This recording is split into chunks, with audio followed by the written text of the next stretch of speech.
Hey guys, it's Micah, the host of another Philosophical Tuesday. Thank you for joining us as we explore the far reaches of the metaphorical galaxy of all knowledge and wisdom. In today's podcast, we explore the idea of beauty, asking questions like, is beauty objective or subjective? Is it better understood in the material world or the world of values? Is beauty in the eye of the beholder? Is it best described as attractiveness and outward appeal, or inward realization of the ideal? Thanks for listening. We hope you enjoy this episode.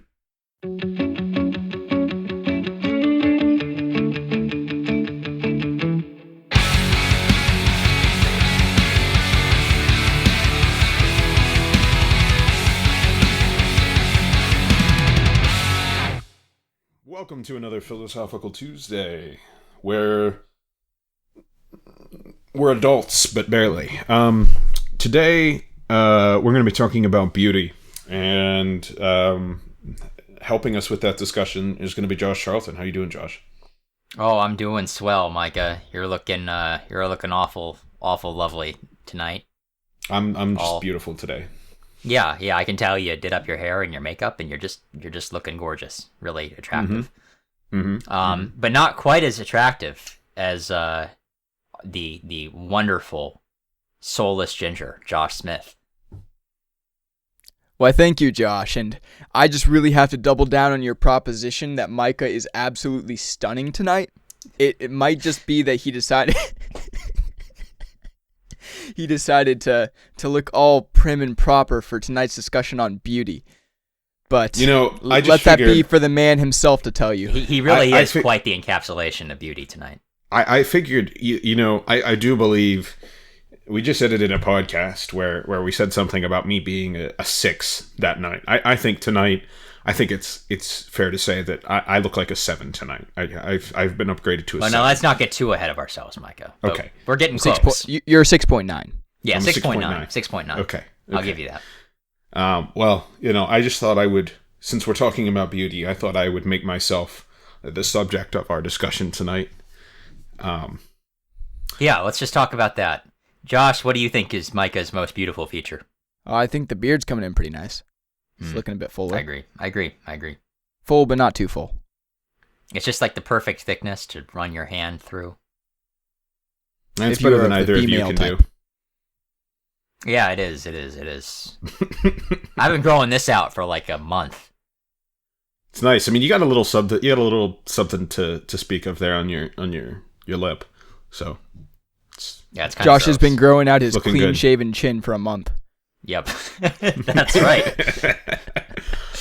All right. I think people are gonna start finding another podcast here soon. So let's Smith. This topic was your idea. Do you want to get the ball rolling here a little bit? Yeah. So basically, we wanted to talk about tonight the question of whether beauty is in the eye of the beholder. So the basic question behind that is whether beauty is ultimately subjective, or whether there is so-called objective beauty outside in the world for us to discover. Is that where beauty ultimately lies, or is it found in our relations with another object, another creation? Is beauty? Could you make the argument that beauty is primarily the beautiful things of the natural world, or is beauty or artistic endeavor related primarily to man's creations, to people's artistic endeavors? I don't exactly have any very well thought out ideas on the subject yet, but just thought we'd tackle this one because it's pretty interesting. I think we kind of agreed prior to this conversation that before we even begin to tackle, is beauty subjective or not, I think we need to really spend some time talking about what beauty actually is. Attempt to define it, it is kind of an impossible task, but I don't think we'll get any farther. Do we kind of want to specify a bit and use the term art instead of beauty, because beauty is very broad. So maybe we could talk about whether art or an artistic endeavor is Well, I do think we have to talk about beauty first, because if art is the object, beauty is the attribute, right? Right. So we have to, yeah. I mean, there's a certain sense in which you can't pigeonhole the idea of when I think of art as being good art or bad art. I don't think of art as being beautiful or non-beautiful, if that makes any sense. I mean, you can have varying degrees of beauty within art. You can have art that is very beautiful. You can have art that is good, but that doesn't. I don't necessarily see that as being. I think we can have a discussion. Do you think that art can be beautiful, and that it's that? Mm-hmm. Do you think that the motivation behind the cultivation of art should be to create beauty? Well, that's not what we're asking. This is why we have to talk about what beauty is, because we don't even know. Right. We are, and that's, I think, fundamentally, if we're going to define beauty, we're going to end up toying with this question of, is beauty in the eye of the beholder?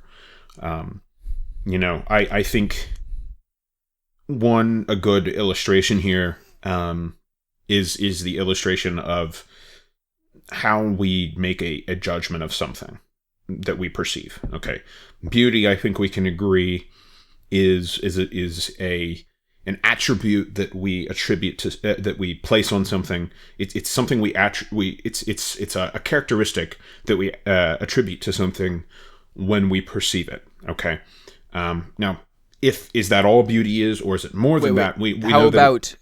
How about to redefine that a little bit? It's a term that we use to refer to a characteristic of something that we deem worthy of that title. Because you're saying it's a characteristic we apply to beauty, which would imply, or that we apply to a beautiful thing, which would imply that to some extent beauty is something that we're imposing on this thing. Do you get what I'm saying? Well, no. Because simply... I think it's just the phraseology. Again, if I look at something and I see that it is red, I am in some sense applying an attribute of red to that thing. Now, that thing may be red beyond the attribute that I apply to it, but my perception of it is going through my brain, and it is saying that thing is red. If I was wearing glasses that were tinted so that I thought the thing was purple instead of red, I would perceive it as purple, and I would assign the attribute purple. It doesn't change what it actually is. So I think you can say that when we perceive something as beautiful, when we perceive something and say that thing is beautiful, we are assigning an attribute to it. Yes, whether that attribute exists outside of our perception is more of a question. I guess we could ask the question of whether beauty is something that you could view in the same way as the color red. Is beauty something that's a characteristic that we apply to an object, and also something that exists inside of the object? How could we have developed a conception of something that didn't exist outside of that perception? In other words, we could never have come up with a perception of the color red unless red existed outside of our perception. Right. Yeah, that's true. Well, unless somebody decided they were going to make up this grand lie that was the color red, and then propagate that lie to everybody, and so that everyone is taught that red exists even though it doesn't. But even he had to come up with the idea of the color red, right? Somebody had to think it up, right? Mm-hmm. It couldn't just come out of... Where does the idea itself come from, of the concept of red? Can we actually... Is it even possible for us to conceptualize something that doesn't exist outside of our perception, or to perceive something that doesn't exist outside of perception? You know what I mean? You can't even, like, if there are colors that human beings can't, that we know that other animals can see that human beings can't, and we know that there are colors that other animals can't see that we can, but we have no... Even if we know on some level that say there is a color spectrum outside of the ones that we see, we can't. We have no way to even if we know that it exists, we have no way to perceive that color spectrum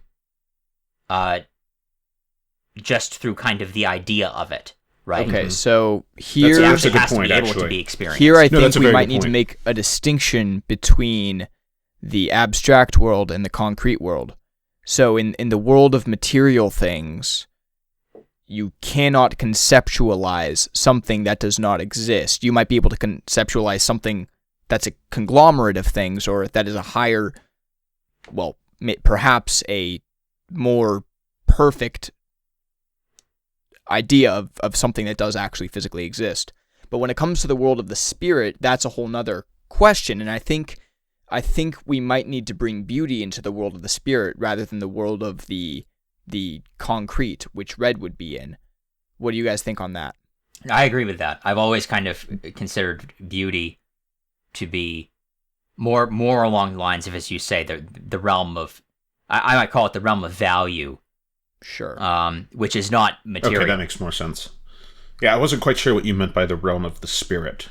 Yeah, that's what I meant. I was kind of contrasting the spiritual versus the material world. But that's Well, a good assuming- question, though, because we could tie that back into what we were just talking about, and this is kind of a broader question.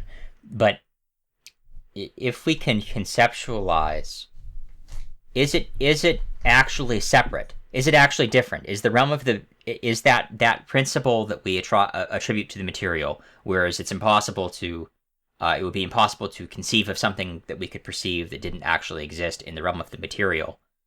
Is that not actually applicable to the realm of value?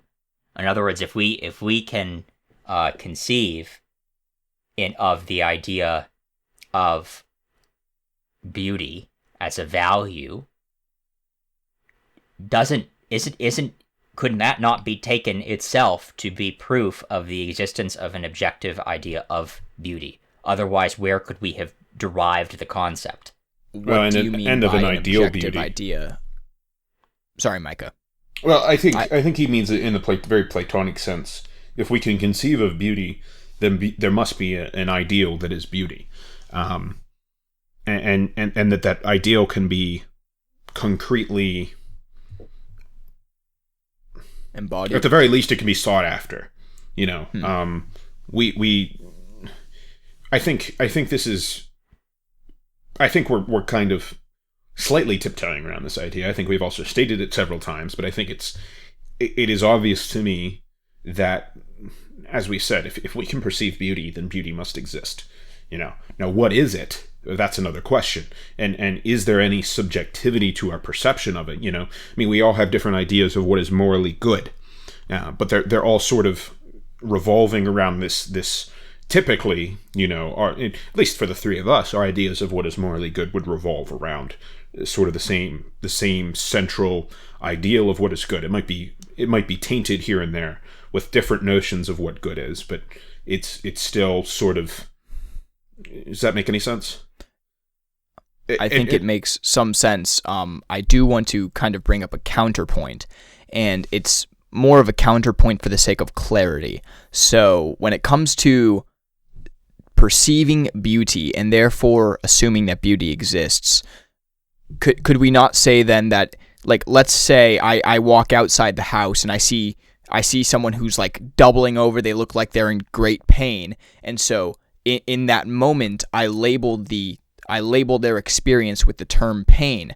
However, I don't know whether or not it's possible that they're just doubling over out of laughter, and so they're experiencing great joy. But having labeled it pain, does that then create the pain in that instance? No, but I don't think that's what we're arguing. And I know, I don't think it is either. I'm just trying to understand what you mean. This is good, because this is a point of clarity, right? So we're not talking, in that situation, rather what we would say is that if you see somebody doubled over and you conceptualize that they could be in pain, the idea that you are capable of conceiving pain as a concept means that pain must objectively exist. It doesn't mean that you are properly perceiving the reality of that person being in pain. So there can be that block between the underlying reality and the perception of it that might lead you to draw a false assumption as to what one value is or the other. But that does not negate the idea that we can conceive of such a person being in pain is itself proof of pain's existence. We couldn't conceive, or rather, we could say that we couldn't conceive of pain, the concept of pain, if pain didn't objectively exist outside of our perception of it, even if in the individual circumstance, through our own narrow perspective, we're not always capable of properly perceiving it, right? So that is a good distinction to make. And that was really well worded. That was, that's exactly right. So I think another point of clarity we need to make here is with pain and joy, we are still to some extent in the physical realm. We're in the realm of the emotions, which to some extent derive from the brain, and in that sense are physical. I guess when it comes to things that have been labeled as transcendentals in the past, like beauty, love, those things we kind of put them on a higher plane. So let's say love, for instance. Could we make the argument consistently that love is purely brain chemicals working together to create feelings of love rather than something that objectively exists? Can we circle back to that? I just want to hear what Micah was going to say. Sure. There. Well, what I was going to say is I didn't like this idea of strictly separating the material and the realm of the material and the realm of the value, because, and this is what we have to be very careful of when we start dichotomizing. It's a very our Western minds like to dichotomize everything and say, well, it's got to be this or that, and that's not the case. And it doesn't mean we can't have the conversation. So I just want to warn against saying beauty is either subjective or it's objective. I want to warn against saying it's either material or it's in the realm of value and the spiritual. But to kind of that's sort of a point of just a before I make this next point, which is that I think,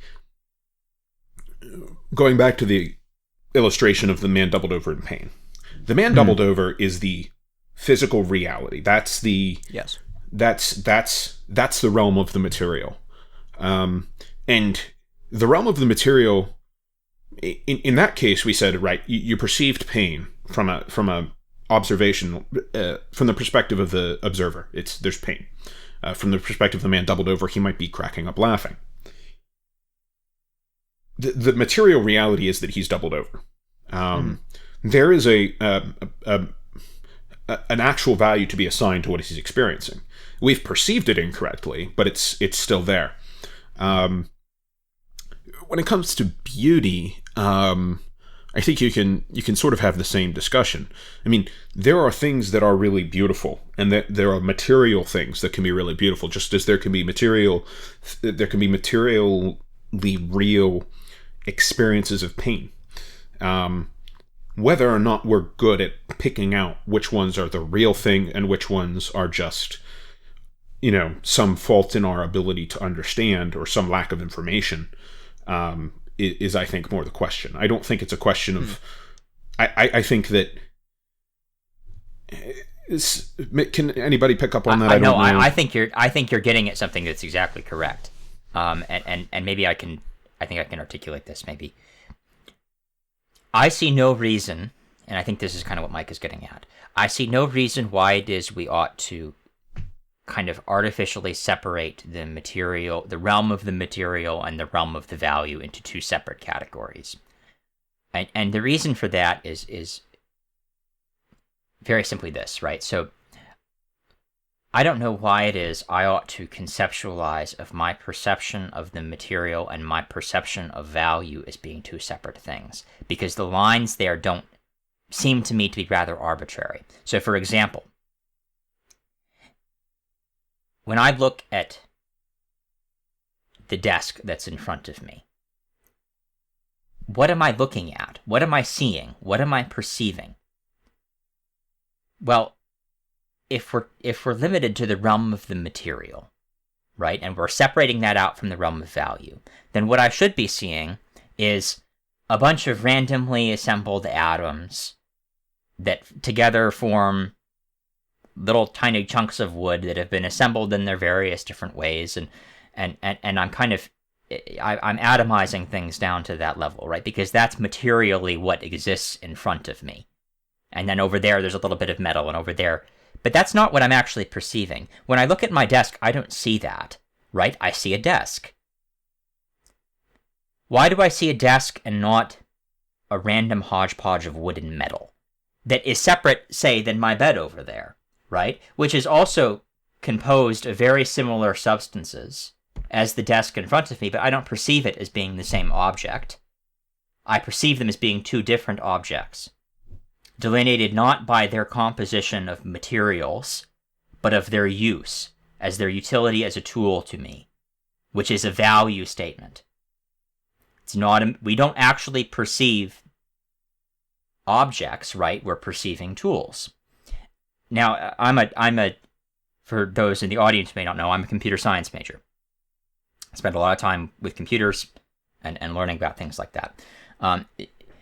When people were first creating artificial intelligences, there was this kind of this idea that the difficult part of creating an artificial intelligence was going to be teaching the artificial intelligence what to do with the things that it saw. So it was going to see the things in the world, and then it was going to make decisions based on the input that was given to it. And that the difficult part of that equation was going to be the making of the value judgments based on the things that are inputted to it.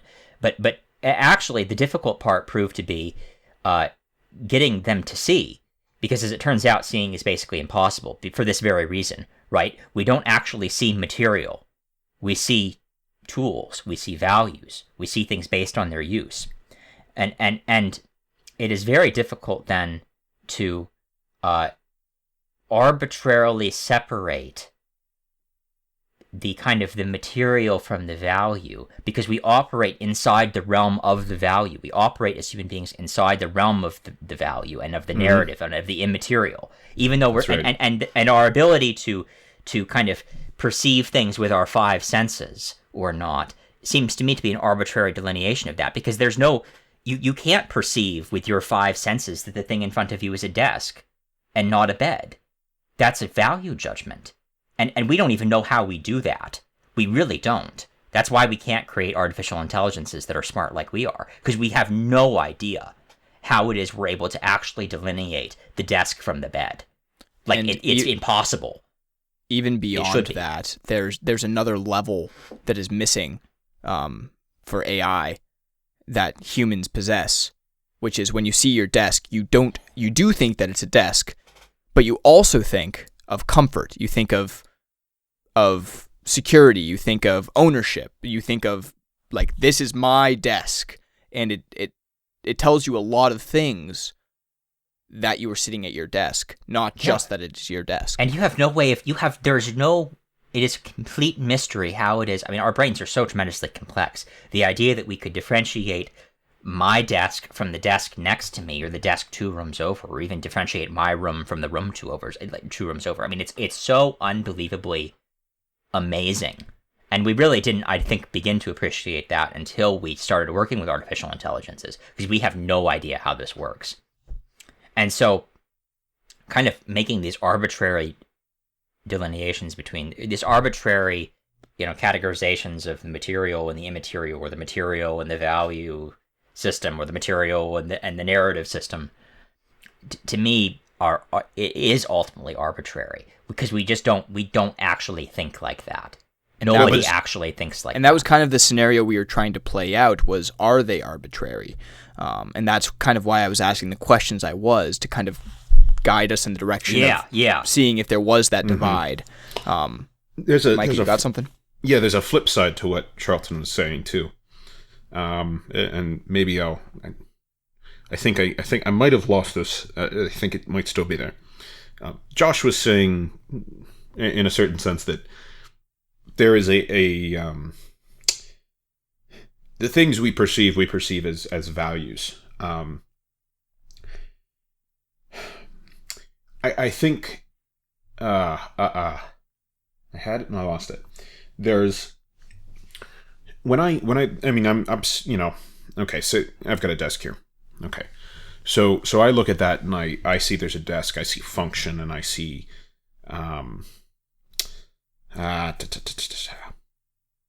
maybe think more about beauty.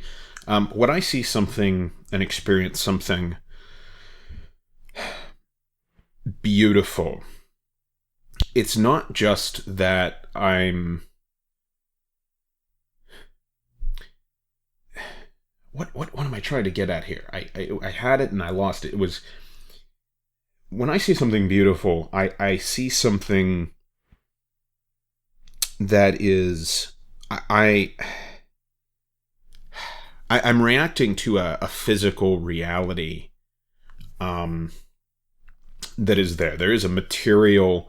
There is a really, truly material... I think that's what I was trying to get at, is that it's not just that we have this idea of what a desk is, and we see that this is the desk that's sitting in front of us, and this is my desk, and all those different attributes. It's that we also look at the desk and recognize that the desk is made of wood. We recognize that on some fundamental level, the desk is made up of smaller parts. But that doesn't... I'm not sure what I'm trying to get at here. I apologize for that. Maybe I'm not sure if this is the direction you were going in, but I'm sure it's something that might supplement whatever you were going to say.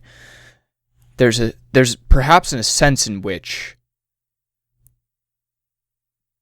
beauty is material in the desk example. So if you have a desk with great utility that is highly functional for the purpose of being a desk, then that desk would be described as a beautiful desk. It's got everything you need, plenty of space, like it's flat, like it's comfy to sit at. Whereas if you like sit at a really small desk that's like made out of stone instead of made out of wood, so like when you try to put the paper down and like write with your pencil, it's like just going everywhere, it's not writing smoothly, then you would describe that as a desk that is not fulfilling its function as a desk, and in that sense can be described as less beautiful. Well, but we might describe beauty not as a summation of the utility of certain parts of, not as a kind of umbrella term for a certain subset of utility, but we might describe beauty as a utility in and of itself. So just as a desk can be functional, so too could it be beautiful. And a desk that might not be functional might be beautiful independent of that. So beauty may be surmised as a value that is perceived, that is independent of the other values, kind of regardless. And I think we do make a mistake if we overlap those things. And nor do I think that negates anything that we've said previously, right? The desk exists in the realm of the value. Desks have many kind of things that we could perceive as values that make a desk good or not good. Beauty is one such value that we could attribute to it. And so beauty then does exist, if we kind of agree to that, beauty then does exist on a scale. Not only is beauty itself a value, but we've then even gone so far as to say that beauty is on a scale between good or not good. And attributing that value to a desk is a reaction to the physical reality, the material reality of that desk. It is not that we have an idea in our head of, maybe if I was to imagine what a beautiful desk might look like, I could come up with that idea in my head. But when I look at a desk and say that desk is beautiful, it is not because I have some preconceived notion of the value of... I have an idea of the value of beauty, but there's an interaction that occurs between the physical reality of the desk, the material reality of the desk, and my attribution of that particular value. I don't know what that's worth. Say that. Can you say that one more time? I'm not exactly sure. I feel like there's value to what I'm saying, but I'm not sure what it is. No, I thought it was well put. Let me say it again. When I look at a desk, there's a material reality there. If I say that desk is beautiful, it's a response to that material to the reality of the desk, to the material. I'm responding to the actual material thing that is the desk. There's an interaction. I guess that's maybe what I was trying to get at earlier, is that even though we know how to for our distinguishing things to mean anything, for my distinguishing a desk from a bed to mean anything, I actually do have to be able to perceive the physical reality that is the desk or the bed. And I have to be able to perceive certain elements of that reality. My attributing of value is not purely, I guess what I'm saying is, and I think you were saying this earlier, Charlton, but when I attribute the value to the desk, I am not merely operating in the realm of the value of the I'm not merely operating in the value realm. I'm also operating in the material realm, because it's interactive. It's a response to the material realm. But I guess this is my point, right? Yeah, no, that's true. I guess that's the point, right? The idea, the arbitrary separation between the value and the material is an arbitrary separation, and I guess that's kind of the underlying point. Does that make sense? Yeah. In other words, it's not clear why it is we should differentiate things in those terms of the material or of the value. I think the reason for that separation is because people tend to view the material world as more objective and more rational, and the spiritual world as more subjective and more personal, because for every given individual, there will be a different relationship with an object, with some people experiencing positive emotions and describing a thing as beautiful, whereas other people experience negative emotions and describe it as atrocious. But this is kind of where we get back into that idea of the man doubled over in pain, right? Right. So there's kind of several things going on in that particular situation, or rather, there's the individual who's looking at the man doubled over and perceiving him to be in pain. There's the man who's doubled over, but is actually doubled over in laughter, right? So there's a reality. There's a reality of what's going on. All right. Well, and it's not. And by the way, that reality is not a material. This is not a material reality, right? The material is the man doubled over. There's a value perspective between the man who's actually doubled over, and this is important. This is an important thing too, right? Because we're talking about two individuals' individual perception of the situation. One of them is correct and one of them is not. So there's two different value claims going on in this particular situation. One of the man undergoing the double, who is doubling over, and one of the man perceiving the man doubling over. The man who is doubled over in laughter has the correct perception of the situation, which is that he's happy, he's laughing. The man who is perceiving the man doubled over and is perceiving that as pain is incorrect in his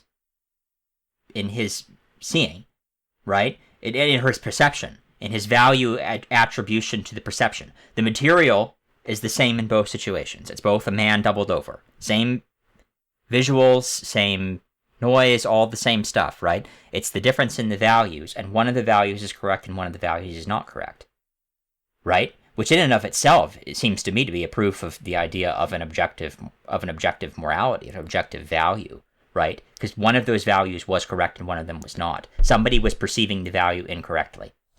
Perhaps we can admit, based on that example, that logically there must be some sort of objective value. I'm not sure if we made the argument that all values are objective, but just with that one case. No, but I think that case is a good proof of that. I think that there can be objective values. Yes, I think or that there has to be, right? In that particular situation, there's no way you can unless you're willing to be. I think it would be going down into the realm of lunacy to suggest that the man perceiving the man doubled over as being in pain could in any way be conceptualized as being correct. And I was actually going to make a joke about that a second ago, where maybe the man's doubled over in pain in laughter because he actually has this deep existential pain that has brought some sort of lunacy out of him, and so he's laughing because he's on his last straw at this point. Well, now we're just we ourselves are rapidly descending into lunacy at that point. So, no, but I think you do make a really good point to that, though. Yeah, I think that's a compelling case to be made for the idea that values are objective, that there is such a thing as objective value. And if we assume that or attribute beauty as we conceptualize beauty as a value, which I think is the correct way to conceptualize it, I don't see any reason to suppose that is not also objective, even if we are not always correct in perceiving it or not.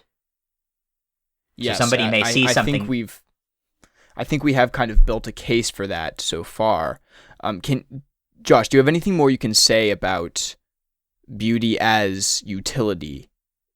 Back when we were talking about the desk example, well, you drew something out of what I said.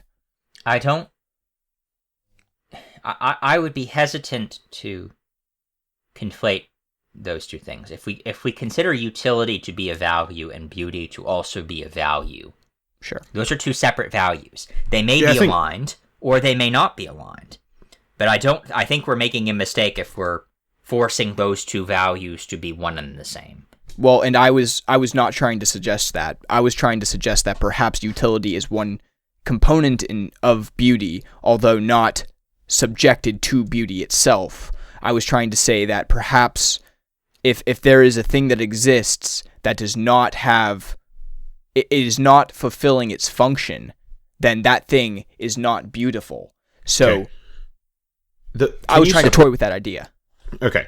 You can look at the sun and say the sun is yellow. You can also look at the sun and say that the sun is bright. The two characteristics are not inherently separated. Okay? But they are distinct characteristics that can be attributed to the sun. When you say a desk has utility and when you say a desk is beautiful, it can be the case simultaneously that a desk has utility and is beautiful. It can also be the case that a desk has utility and is not beautiful, or that a desk has beauty and it does not have utility. But I guess what I'm trying to say is that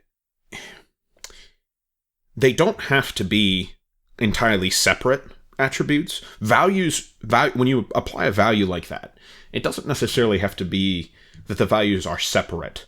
The desk as a reality is still one. There's one desk. Some desks may have beauty and utility, or they may have one or the other.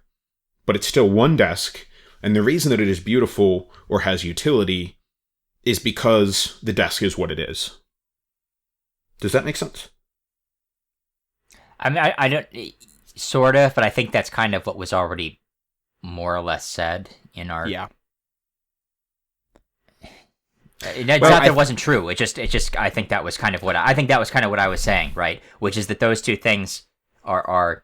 I mean, maybe that's just another way of putting it. But those two values are may go together or may not. They're separate values. They may be attributed to the same object or not. But you might think of maybe an example of that would be like my little sister just got a beautiful dollhouse. Like stunningly beautiful dollhouse, right? Furniture, and this guy made it like 30 years ago, and he was like, it's got like custom built hardwood flooring in it, like it's stunningly beautiful, right? There's not much in the way of like a practical utility in it. I'm not going to live in that house, but it's beautiful, like stunningly beautiful. And so the idea that and vice versa, you might have a house that is extremely, huge and livable and it's got all the wonderful things in it, but there's nothing attributing any kind of quality that we would consider to be beautiful in it, right? Okay. And vice versa, you might have houses that are both or neither. So it doesn't, those values may go together or may not. But that, you say with the sun, right? The values of yellow and bright do not have to go together. They're not intrinsically united. Correct. Right, and I guess that's the point. But right? I guess my point is that the values aren't united. What unites them is the object that they are mutually attributed to. Yeah, but I think that kind of goes without saying, right? They can be both present in an object, or they cannot be. Well, I'm not convinced that utility is not necessary for something to be beautiful. Right, and this is actually, I think, a more interesting topic, and part of right? so can I speak for a second? So Yeah. Go ahead, and then I have something to add because I have a clarifying point. I'm the thing that's bothering me the most is that we have not laid out a clear definition of what we mean by beauty yet. Do we mean that something has physical qualities that make it desirable? If so, then why, when we describe a beautiful person, do we not just mean their physical beauty? Usually when we describe someone being beautiful, it's not just the fact that they are physically beautiful, although that is a component of it. We are also describing that they are perhaps a virtuous person. They are kind, benevolent. They care for others. They are courageous. They're brave. They're all these good qualities. And in a certain sense, then, are fulfilling their utility as a human being who is acting in relation to the rest of us. So not that they are just physically beautiful. They also are fulfilling some sort of utility. So in other words, you would make the case that the definition of beauty is more in line with that which is good and true, rather than just a kind of standard of physical perfection. Well, possibly. Here's another thing. So, for instance, if you go up on stage to, like, so you're at a dance festival. You go up on stage, you know nothing about dancing, you just flail your body about, and it happens to look good for the cameras. And then people say, wow, there's this really beautiful dancer up there he's got all these moves. And I'm not sure that could be described as beautiful in the same sense that someone who has very thoroughly practiced this, like, intricate dance, knows all of the right steps, knows all the movements, is in flow with the music. Someone like that, in a certain sense, could be described as more beautiful, or is at least performing a more beautiful art, because would we then describe... I agree with you on that. Go ahead, Charlton. Well, it seemed, I'm just playing around here, but would we then think to describe beauty as the ability of a person or object or whatever to achieve its, say, highest value? So in the case of a dancer, right, we describe a dancer as being truly beautiful if the closer they are to the kind of ideal, the archetypal ideal of the perfect dancer, the more beautiful that dancer is. Or a desk. We might describe that a desk, the closer the desk is to the perfect ideal of the desk. And this could be then an umbrella term, kind of as Josh, and I think Josh is kind of correct in this, that you could describe then beauty as an umbrella term to describe kind of the archetypal perfection of the culmination of values that make that object the best possible object it could be, or person the best possible person it could be, or whatever. And that the ability to meet that makes it beautiful, and the failure to meet that makes it ugly. I think that's a very good definition, actually. Yeah, I agree with you. That's well put. Not to... I tend to ramble. I don't want to feel like I'm entirely trying to justify my ramblings, but I think I realized that part of what I was trying to play with earlier is the idea that we were talking about utility as a value and beauty as a value. And of course, now going with this definition of beauty, we would say that actually beauty being the realization of the most proper values a thing can have. I guess what I was trying to think through earlier was if there's a desk that looks really nice, we might point at that desk and say that desk is beautiful. But if that desk is also really useful, then it's more beautiful. Beauty is, I think, as we said, it's a culmination of values. I could have a really nice looking desk that is attractive to look at, or is well well crafted. But if it's not particularly useful, it's not necessarily particularly beautiful, because at a certain point it ceases to be a desk. And I think that's right. And I think you just drew out a distinction between beautiful and attractive. So if a desk, the term we were using to describe something that looks good was beauty, but that seems way too shallow to use beauty to describe something that just looks good. Absolutely. So perhaps attractive or compelling or flashy or something like that gets better at that surface level, like fulfillment of the eye's desire. Rather than the term beauty. I think that's a wonderful distinction. I think that's a wonderful distinction to make. You could have a very grotesque painting that is expertly constructed that is not beautiful. Right. And I was thinking of this at the very beginning, and I didn't quite have I wasn't quite able to articulate. I didn't quite have the words to articulate it, but I was thinking from the beginning. One of my initial thoughts when we brought up this topic was, what about a painting of the most, say, vile, horrific acts possible? Think like a painting of the pits of hell itself, that is the embodiment of all of human suffering, and it is grotesque and repulsive and disgusting, and yet so perfectly encapsulate it that you can't help but describe it as being beautiful, even in its horror. And I didn't quite have the justification for describing that as beautiful, but I think that we do now. I think that is a very good distinction to make, because I think you could rightfully call a painting like that beautiful if it was wonderfully executed and well encapsulated the values that it was trying to. To play off that a little bit, perhaps you could make the case that part of what makes something beautiful is its relationship to other high values, such as justice and truth. So, for instance, Dante's Inferno, as you just described, the pits of hell. Let's say someone put together a bunch of, like, masterful renditions of what Dante's Inferno would look like in painting form, and people have done this, and they just encapsulate the contrapasso, the divine retribution, the justice that is executed upon sinners, and they relate it to truth in the sense that the torturous elements of hell are related to the way you live your life. So you do things that are bad, and you will heap judgment upon yourself. And all of that just somehow is present in the painting, then that could be described as a beautiful painting. Yeah. Because of because of the story it tells. Yes.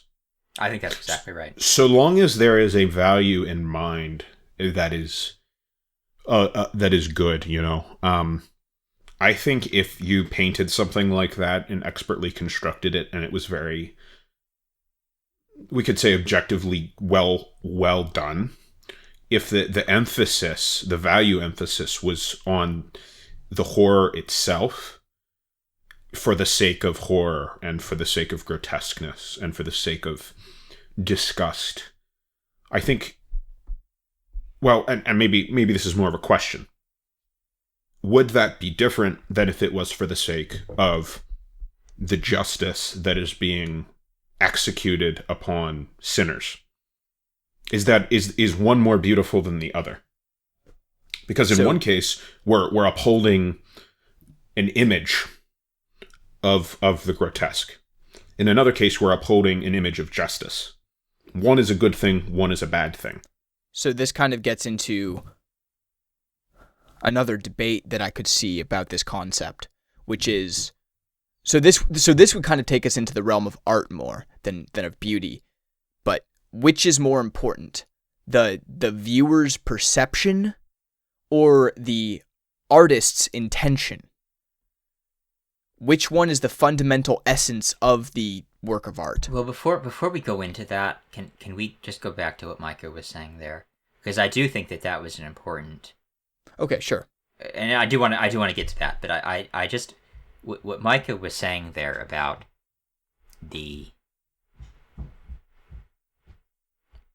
not so if we talk about beauty as being the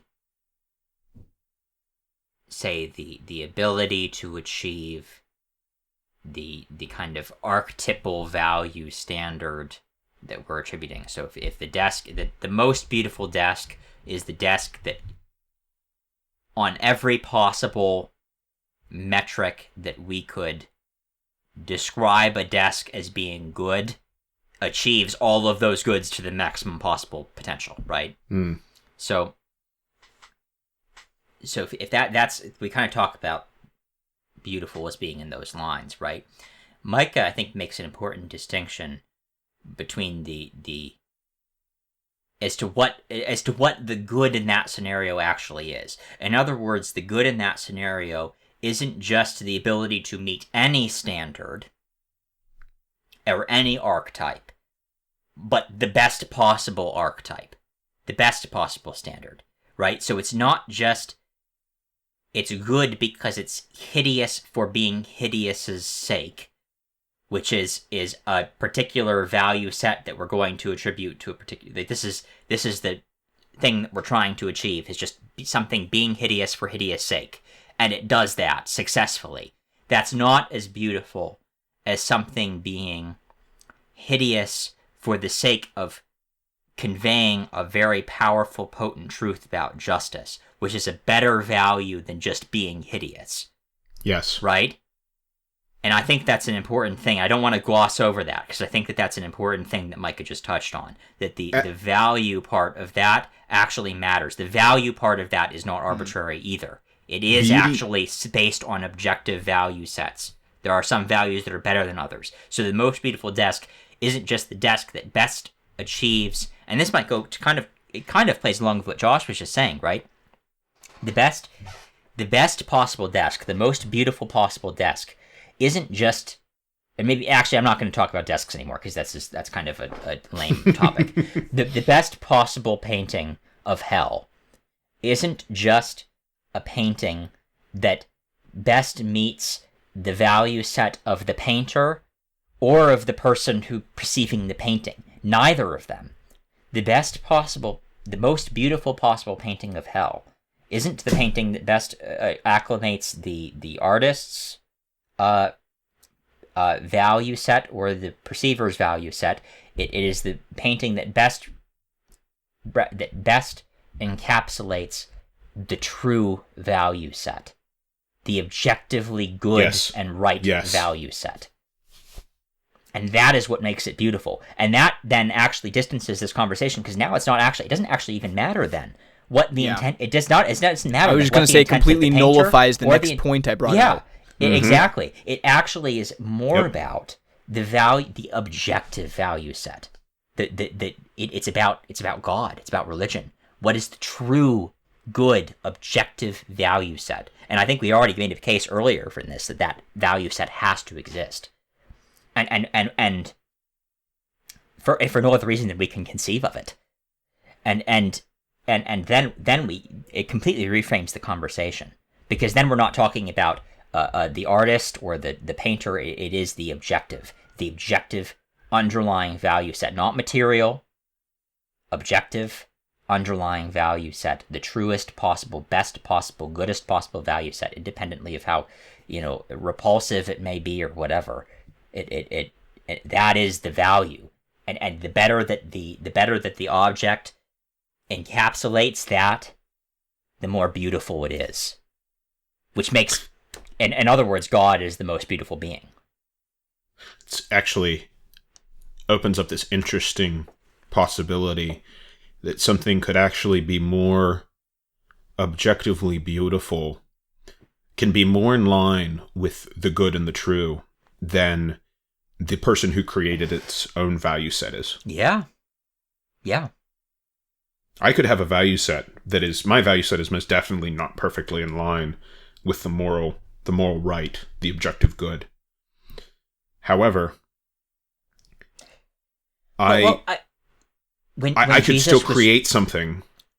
Go ahead, Josh. Jesus was crucified by people writing on his plaque, the King of the Jews. under his thing. They were insulting him with the truth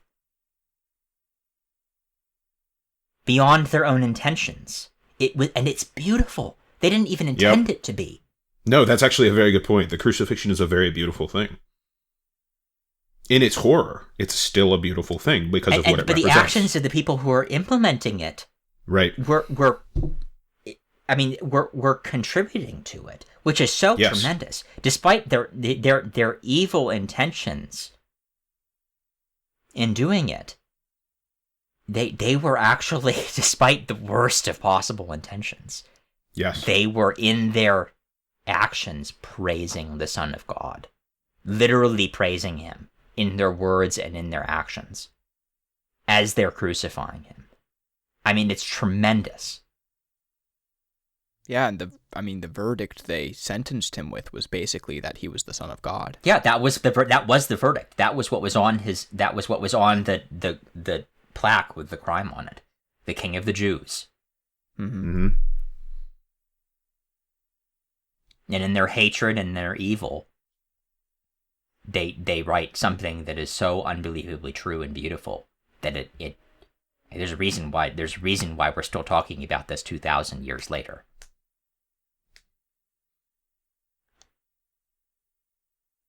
Well, I'm basically at a loss for words just because of how unable to express the depth of that. It's unbelievably beautiful. It really, truly is. And it's beautiful. The fact that beauty can be... It basically leads you to the conclusion that God is the only source of beauty, which is the conclusion you would come to if you believed that God was the source of all that is moral and all that is good, and also that beauty was the expression of the highest moral and the highest good. But the fact that even beauty can even be created by individuals who themselves do not understand the highest good is... yeah, it's mind-boggling. Well, and even children often say the most profound things in their state of innocence, like out of the mouth of babes, right? But it's often just this almost stark realism with which they perceive the world in a way in which we've kind of been indoctrinated to think differently as adults. And there is a sense in which beauty gets lost with adulthood. Just having to get through your day. I don't know. You know, I'm rambling. No, that's an interesting... There might be something else to get into here, and I think we've done a pretty good job of trying to figure out what beauty is. I don't know that we could say much more about that, but if you I think once it leads back to God, it's pretty hard to top that. Yeah. I mean, we're not going to try to top God here. No, but sort of playing off of what you just said, Smith, about... You know, I would say that my perception of the beautiful and of beauty has only grown as I've worked my way into adulthood. Now, that doesn't mean that I'm surrounded by it all the time and that I'm constantly feel like I'm experiencing the beautiful. But it does mean that I think I can, if I'm not better at recognizing it, in fact, I might be worse at recognizing it, but when I do recognize it, it means so much more.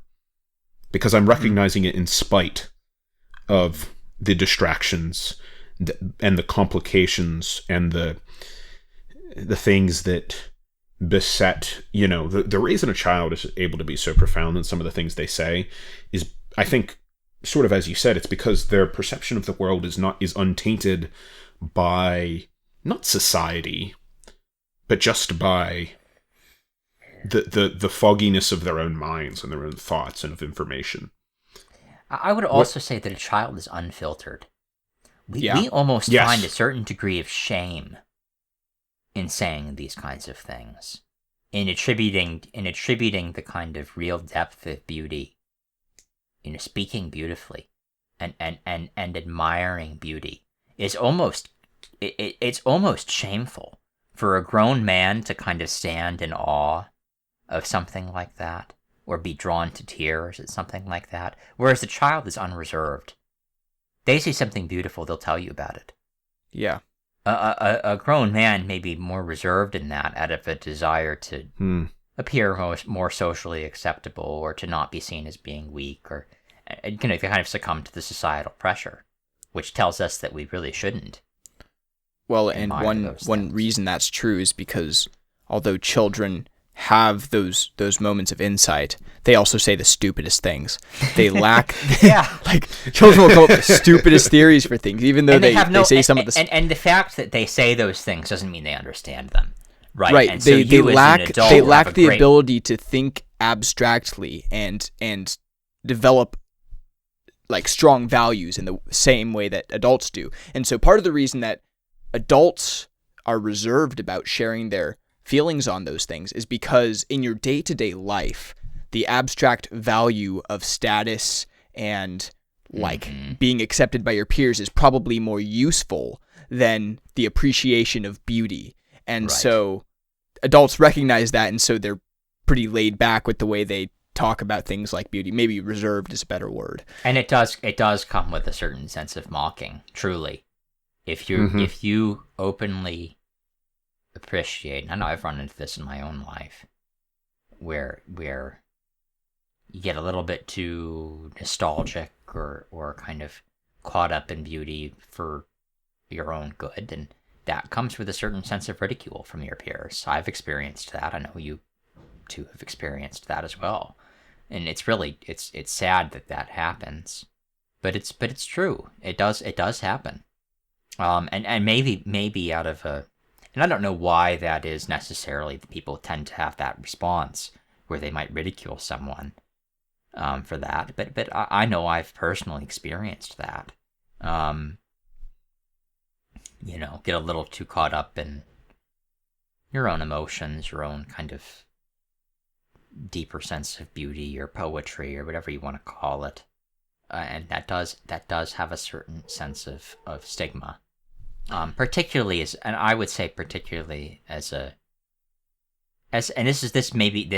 is going to sound silly, but particularly as a young man, I really do think that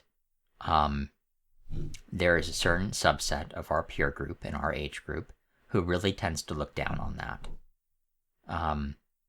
And I think that's a real shame, but it is there, and it's something that I know I have been inclined to maybe intentionally hamper my own, what I really feel, or what I really perceive, out of a sense of not wanting to be seen a certain way by my peer group. And I do think that's a real problem. And I think that comes out of a certain secularism that has seeped into our generation in particular, that is based in kind of this nihilistic, modernist viewpoint that really looks down on that kind of thing. And it is there. As well as a shallow definition of what manhood is. Absolutely. Well, shallow definition of what manhood is. But there's a vulnerability that comes with recognizing the beautiful, and specifically with proclaiming that something is beautiful. And I think that may be a piece of it, is that, I think of, there's one particular situation I know of where I felt moved by something and did not reflect that in an outward expression because I was concerned about the perception. And I wonder why that was. Was it because I was worried about what people would think of me and the fact that I was having this response? Was it because I typically don't have that sort of a response, and it's reflecting at some level a change in me, or a a lack of ability to, because truly, I mean, when you have a response to the beautiful, there's a certain sense in which it's a lack of ability to, you're admitting a lack of your own. When you encounter the beautiful, you sort of have to come to terms with the lack of your own lack of beauty, you know. And maybe that's part of the reason we. That's a weird thing to say. No, but I guess that's quite an insightful thing to say. No, but I mean, when we experience something beautiful, we are met with the reality of our own insufficiency, and to admit that something is beautiful is to at the same time admit that we are insufficient. Yes. And maybe that's why people are so afraid of it. I think that's actually a wonderful and very insightful thing that you just said. I think that's exactly right. I really do think people are afraid of true beauty.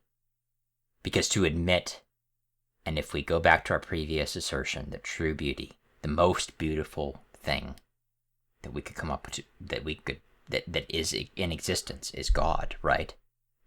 To admit that is to, by necessity, admit how far you are from that. And that is a devastating thing to admit. To yourself and to others. But mostly to yourself. To actually admit that to yourself, that you are fallen, I think is devastating for people. I think it breaks people. If you listen well enough, you'll notice that you're your own worst enemy when it comes to critiquing yourself in these ways and holding yourself to standards. A lot of times it's not even others' standards that are so oppressive. It's your own mind. Yeah. That is holding you back from seeking God. And how often, and as we as Christians, I know I've talked to you two about this before, how often do we allow our own imperfections and our own failures to prevent us from seeking the good?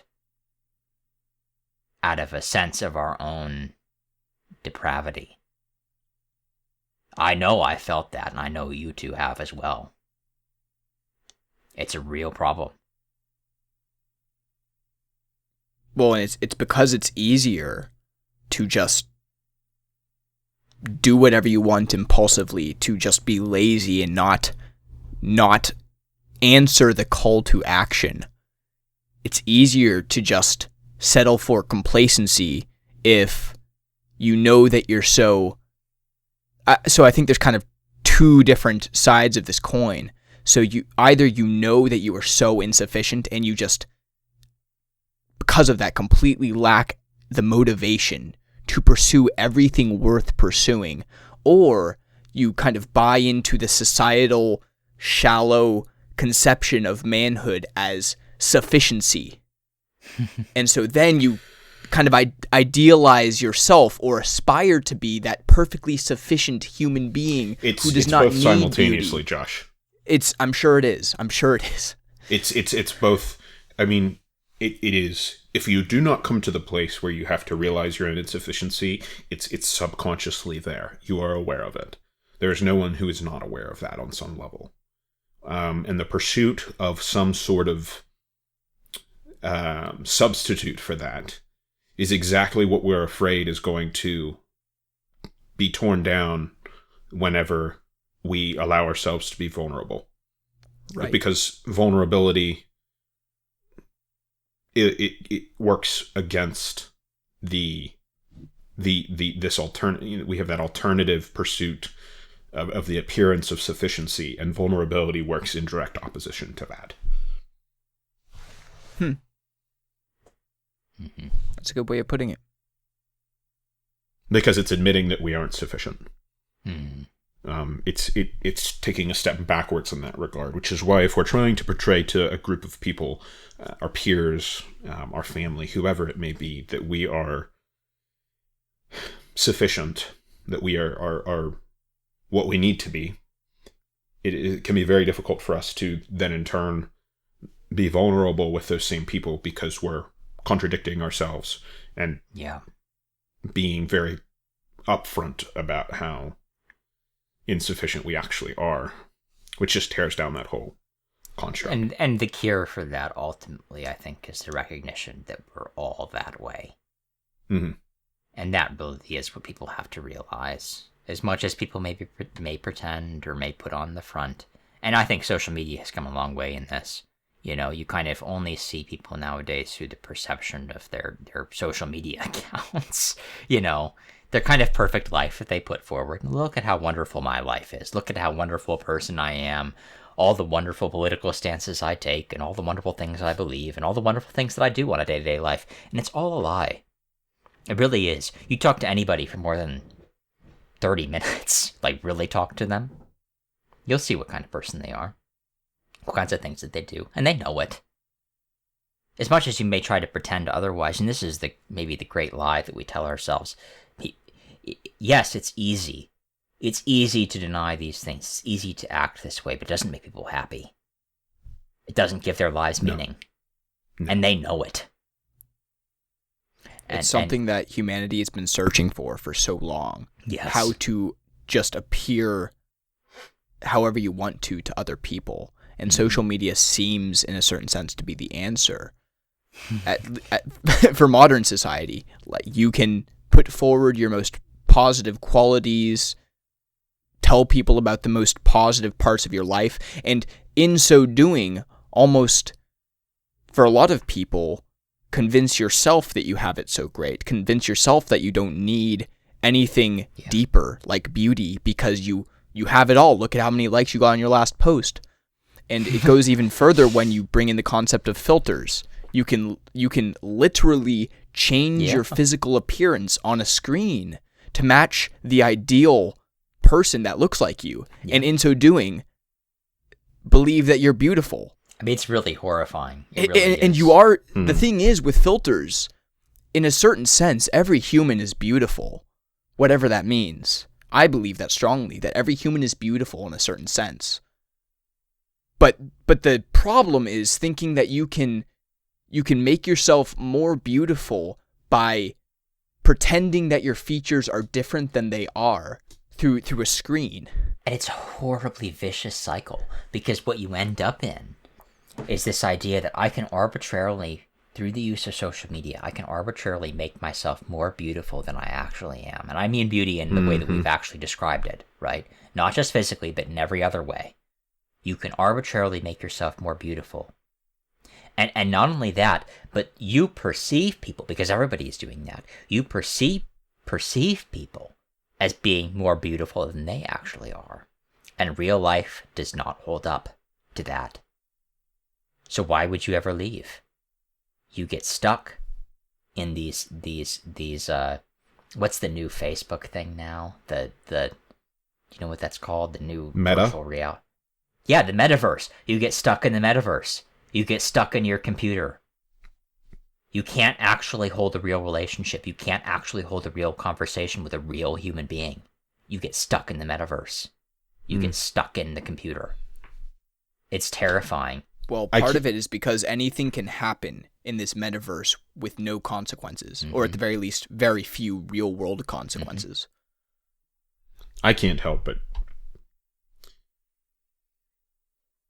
you know, we've already made this a very obviously religious discussion. I can't help but think of the Pharisees and Jesus's critique of the Pharisees, how they clean the outside of the dish, but the inside is dirty, you know.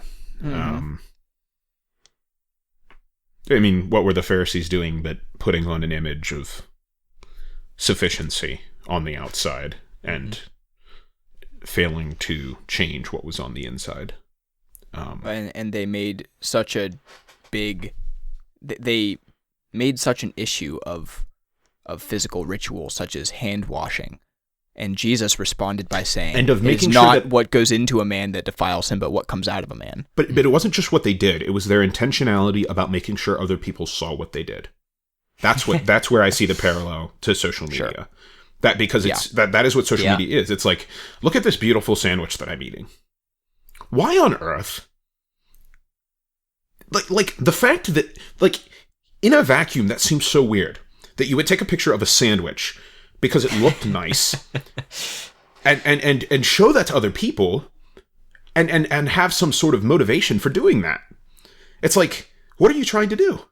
You're trying to prove that you are better than that you are not necessarily better, but that you are sufficient by showing how nice your sandwich is. It's so Isn't it shallow. amazing that that's what we've resorted to? It's really unbelievable. So I actually, if I see this is how we derive interesting meaning in our lives now. if I see interesting food videos or pictures, that is something I actually think is pretty cool. If they're like really unique recipes or something like that. Not to say it's devoid of value entirely. No, but my personal opinion aside, I think people they're probably so unsure of their own adequacy. They think their sandwich that they've made is so insufficient to feed them that they have decided that the best purpose for that sandwich is to be plastered on every person's screen in a 5-mile radius. We have to wrap this up because we're just... I'm gonna lose it at this point. Josh has had too much whiskey. I've had too much whiskey. We're past the point of we're just. Oh, this is. I know. I think this is. I think we've ended up in a very good place, and at this point, we're just gonna. There's nowhere to go but downhill from here. Well, it's been great chatting with both of you. I think we'll call that the end of the podcast. Yeah, it has. Yeah, you too, man. You've been listening to another Philosophical Tuesday, a production of the Intellectual Stooges. Thank you for listening, and we hope you'll join us again next Tuesday for another episode.